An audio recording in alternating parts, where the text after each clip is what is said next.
Hi there. It's been a while. I'm trying to get back into it, and this is a little bit daunting for me. I think I put so much effort into the Riverdale video that I got in my head about it. Like, this is just a channel for me.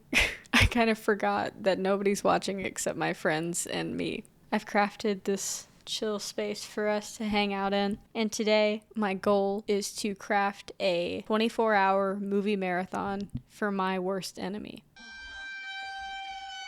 I struggled a lot with how to personify my worst enemy. I went back and forth on whether or not I wanted to create a character and bully the character the whole time. But I think I ultimately decided that it would be hard to put a bunch of traits onto somebody and then just make them watch movies that I might not like. And when I was writing my ideas, it just kind of naturally came out in second person. So for the purposes of this video, you are now my worst enemy. Don't take this personally. You know I love you, but in order for you to be immersed in this experience, I think it's valuable for me to communicate to you, my worst enemy. Also, this was heavily inspired by Jenny Nicholson's Patreon video, where she crafts a day at Disneyland for her worst enemy, and I found it so funny. She has such a way with words, so this will pale in comparison, but I thought I would apply some movies to it. Establishing some ground rules. I will give you an itinerary for the entire 24 hours. I'm also going to decide meals, snacks, and intermissions or breaks to sleep or maintain sanity, because 24 hours is a lot of hours to watch movies. We're not just watching one movie for 24 hours. I also want to point out that I am not just going to pick bad movies. My goal here is to cultivate a bad experience. So that means I'm going to mix in some good movies and then follow them up with really bad movies, or I'm going to intentionally give my worst enemy you a gross movie, something like that. I'm trying to cultivate a marathon experience, right? What movies are going to give you the worst time. Another disclaimer, I didn't spend that long on this list. I might update this at some point or try again, because I did have more thoughts looking it over, but I'm just going to stick with my gut and just go with the ones that I wrote down at midnight. Okay, I think that's all I have to say before I start. I'm gonna do this 12 p.m. to 12 p.m. I'm gonna allow you to have lunch before we start. Because I'm feeling generous, you're gonna have a very large lunch. You're gonna have a double cheeseburger and large fries from your favorite diner. You're also feeling inspired, so you get a milkshake, maybe vanilla, Oreo, something heavy. By the time you start, it's about 12:30, and your first movie is Interstellar. This is not only a huge commitment at 2 hours and 49 minutes, it's also a huge emotional journey. Anne Hathaway, Matthew McConaughey, Matt Damon, these people will make you cry. Not only will you be devastated and emotionally impacted, you're also going to be exhausted. The first half of this movie, you're going to be kind of going in and out. You're not really keeping up because, you had that double cheeseburger, fries, and a milkshake. And it's really weighing you down right now. And then you get involved in the movie, but then you get too involved in the movie, and suddenly Matthew McConaughey is making you cry because he hasn't seen his kids in 40 years, but it's only been a couple hours for him. It's awful. It's awful. So you're exhausted by the end of this experience. After that award-winning accomplishment of a film, you decide to move on to something lighter. An action movie, maybe? You've heard some good things about Face Off. Face Off. A film starring John Travolta and Nicolas Cage. And if you haven't heard of this movie, I'd suggest you avoid it. But, you are my worst enemy right now, so I'm afraid you're gonna have to sit down and watch it. This movie is about John Travolta, some sort of authority, federal agent. I don't know. It's been a while since I watched. It was very bad. And Nick Cage is a prolific criminal. And for the life of me, I can't remember why, but they switch faces in this complicated experimental procedure. John Travolta, who now looks like Nick Cage, is sent to prison, and then Nick Cage, who now looks like John Travolta, is higher up, and it's so stupid. It's such a stupid movie. I think that this is going to be a really impactful tone change for you, because Interstellar is just such a good movie. Anything you will watch immediately after will just inherently be a little bit of a disappointment. That's a big statement, but just in general, if you're just gonna pick a casual film to watch, it's not gonna compare. You know, Interstellar is really, really good. So moving on to Face Off, of all movies, I think is just a really funny choice and will give you whiplash in the worst way. So you're gonna sit down and watch this, and it's gonna make you cringe, it's gonna make you really upset. Nick Cage will overact everything, and somehow so will John Travolta. The best part was that throughout the whole movie, John Travolta's family keeps doing this thing to each other where they just like slowly run their hand down the other person's face.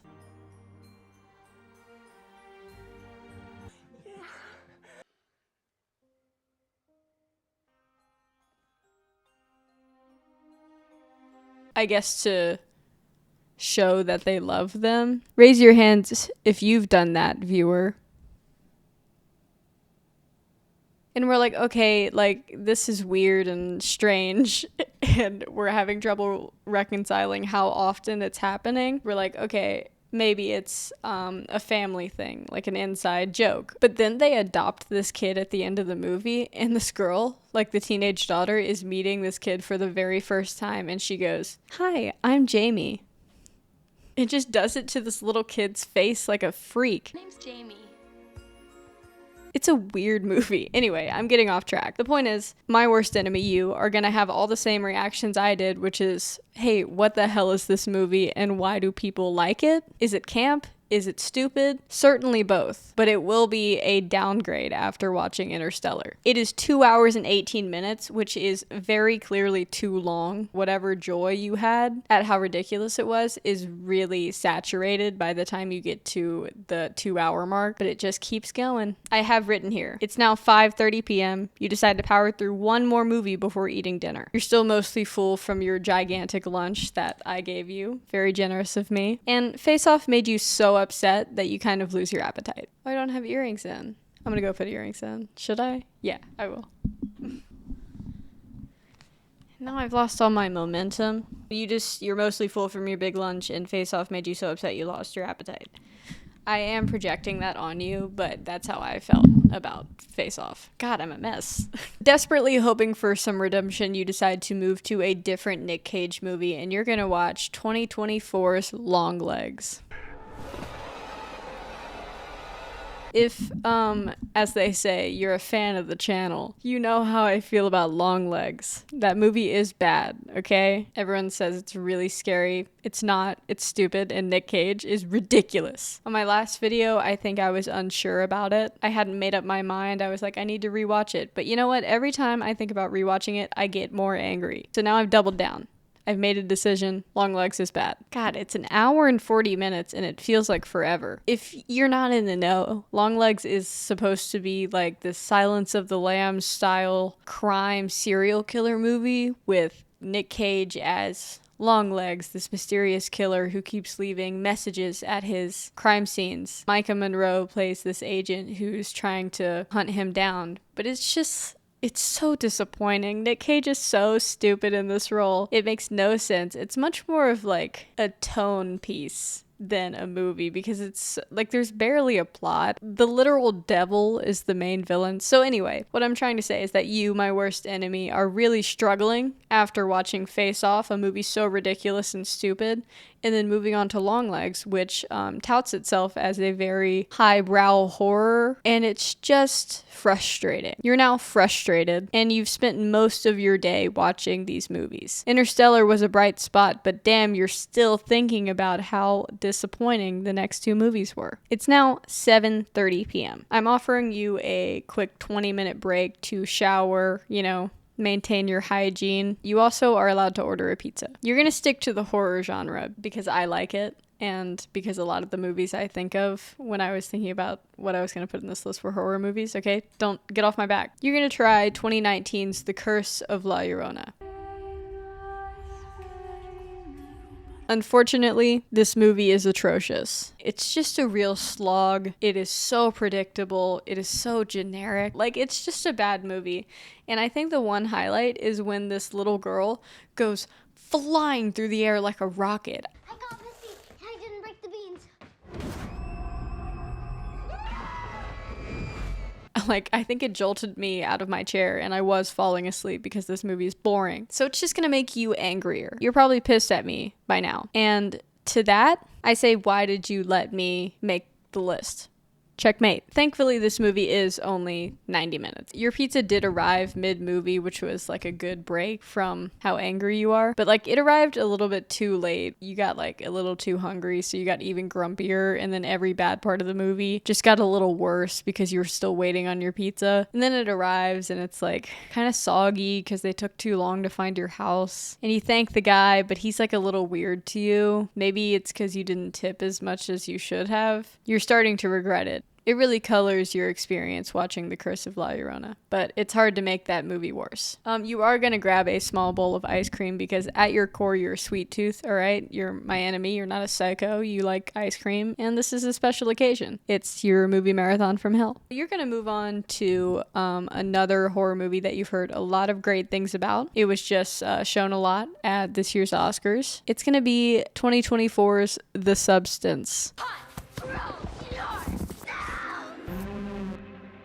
If you're my friend and you're watching this, you probably know how I feel about The Substance. Maybe not how I feel, but you do know what happens in The Substance because I know what happens in The Substance and I feel the need to tell everyone because of how crazy it is. It's a very extreme body horror and it's about this woman who is aging out of Hollywood. She's just turned 50 and she's kind of being forced out. She's fired on like her birthday or something like that. She gets hit by a car. She goes to the doctor. He slips her a thumb drive and then she just puts it in her computer. Talk about you're gonna get a virus. It's this commercial for The Substance and it gives exactly no information. It tells like the loose concept of like you're gonna be younger, hotter, and cooler. Have you ever dreamt of a better version of yourself? Younger, more beautiful, more perfect. One single injection unlocks your DNA and will release another version of yourself. And basically it's this drug where for 7 days at a time, you can be the younger, hotter version of yourself, but you're still you. She takes the substance and it's just really gross. Like, Margaret Qualley climbs out of her back. I was really overwhelmed. What I'm trying to say is that after watching a very boring, tame movie like La Llorona, The Substance is a lot to take in, and almost immediately your ice cream is unappetizing. As soon as you get to Dennis Quaid shoveling shrimp in his mouth like an animal, you're like, oh, I don't think I'm hungry anymore. You're a little nauseous. It's just a lot. And you're frustrated, like I was with Demi Moore, because she just immediately makes a mess of this. So immediately. And by the end, anyway, that movie's just gonna stick with you for a while, and that's the effect I want. Like, I don't want you to have a break. The Curse of La Llorona was your break. It was annoying, but it was slow. And now you're gonna watch The Substance, and you're gonna be like, ew, ew. I wrote, you set down your unfinished ice cream as the credits start to roll, flabbergasted at what you've seen. So The Substance is 2 hours and 20 minutes, and it takes you right up to about midnight. And by then, you're pretty fucking tired. And that's fair. Like, you've watched, 5 movies now? They're not the best. And I think, yeah, you are gonna go to sleep after watching The Substance because that's the one that's really gonna stick with you as you close your eyes and try and find some peace and solace. So you sleep for about 4 hours. You're gonna wake up at 4 a.m. because you are damn committed to this 24-hour marathon, all right? You took the next few days off. You're gonna be able to sleep it off, but your sleep schedule's gonna be fucked. Consequence of letting me plan your movie marathon. So you wake up reasonably refreshed. You sit down, you curl up with a blanket, a cup of hot chocolate. You move on to your 6th movie, Smile.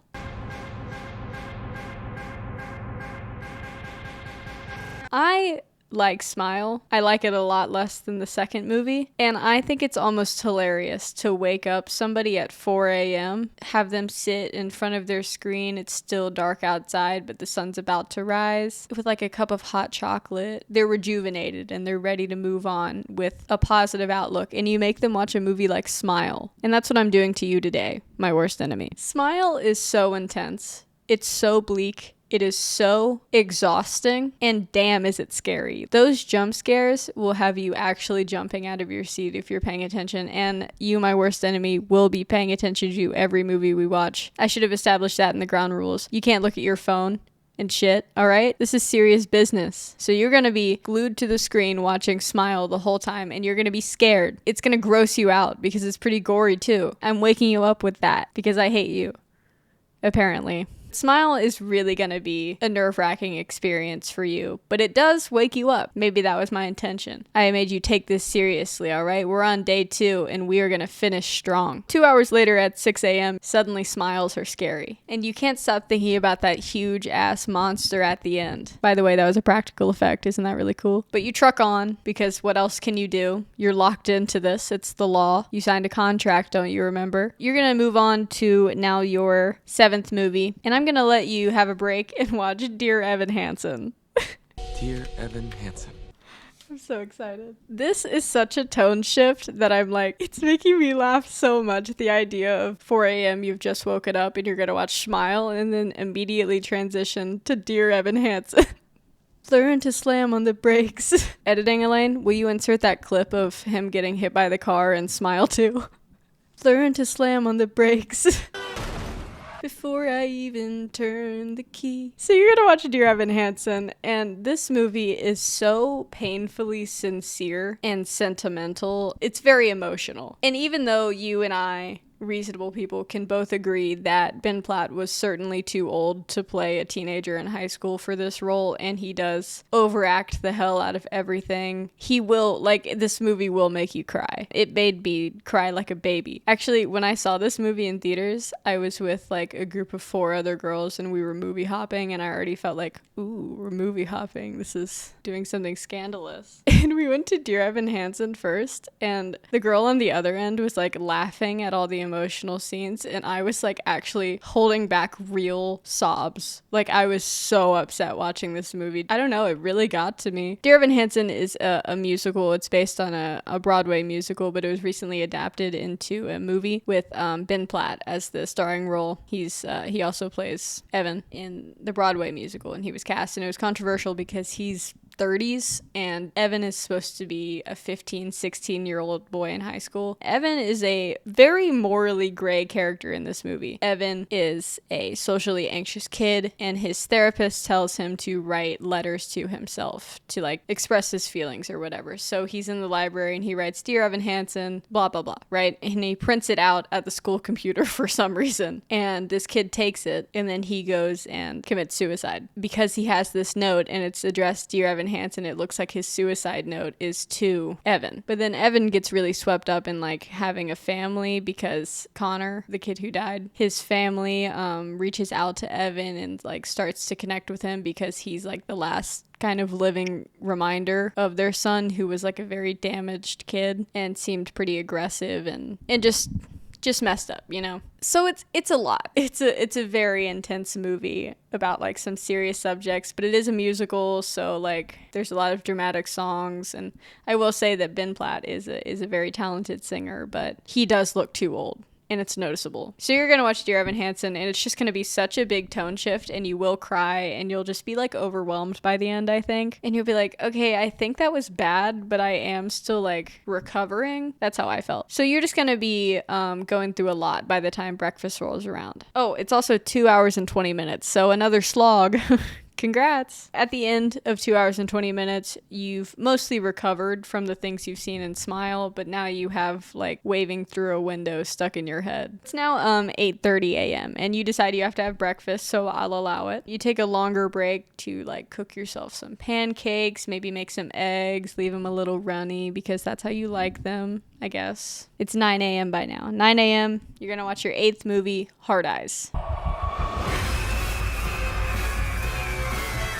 I'm just gonna be brief with my thoughts on this movie because it's just disappointing. It's a comedy horror romance about the serial killer who attacks couples on Valentine's Day, or like the Valentine's Day season, and these two characters get thrust together because the killer assumes that they're dating, but they have real tension. And the two characters are played by Mason Gooding and Olivia Holt, two very hot, very talented people. I really like them. And unfortunately, I don't think they have much chemistry. And that sucks because that should be like the core of this movie. And it's just lacking for me. I also think that the humor is lacking. There were a couple jokes that I kind of laughed at, but it was just tonally kind of all over the place. The horror is also just kind of a lot. Like the gore is a little bit too intense for the movie. All over the place for me. And it's going to be all over the place for you, my worst enemy, because we're just assuming you have the same taste that I do.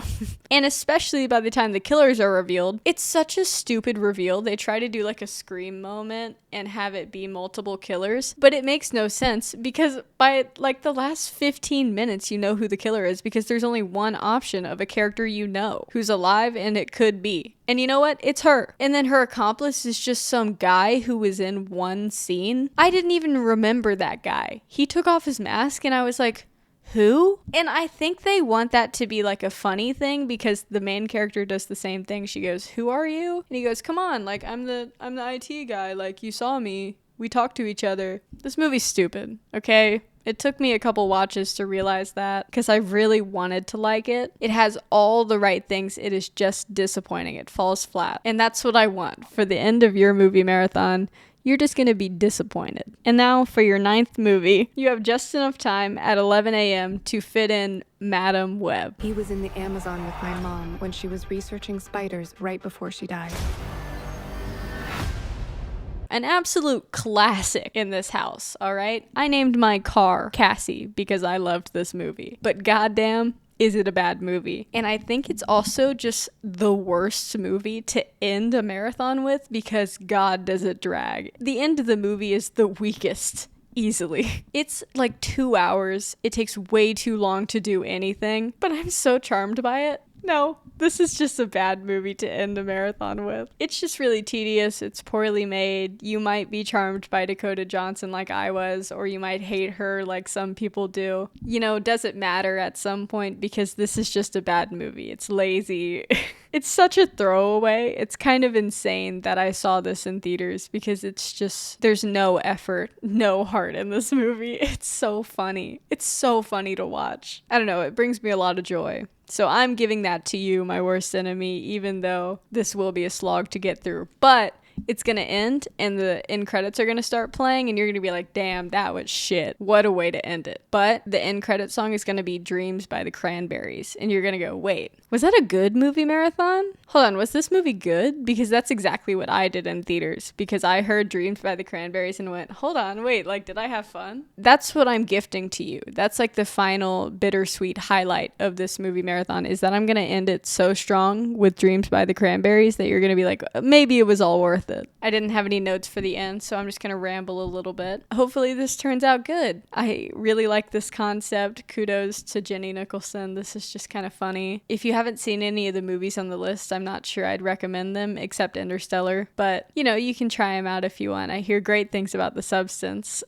Also Longlegs is pretty acclaimed if you want to check that one out, but again, wouldn't recommend it. I hope you enjoyed this, my worst enemy. It was all for you. Thanks for watching if you got this far. Hopefully this was enjoyable. Maybe you got some movie recs from it, but hopefully not. By the end, yeah, I'll let you sleep for like 12 hours. Go at it. I guess our contract has been terminated because we reached the end of our agreement that you agreed to. Thanks for watching. Leave me a comment and say hello. Until next time.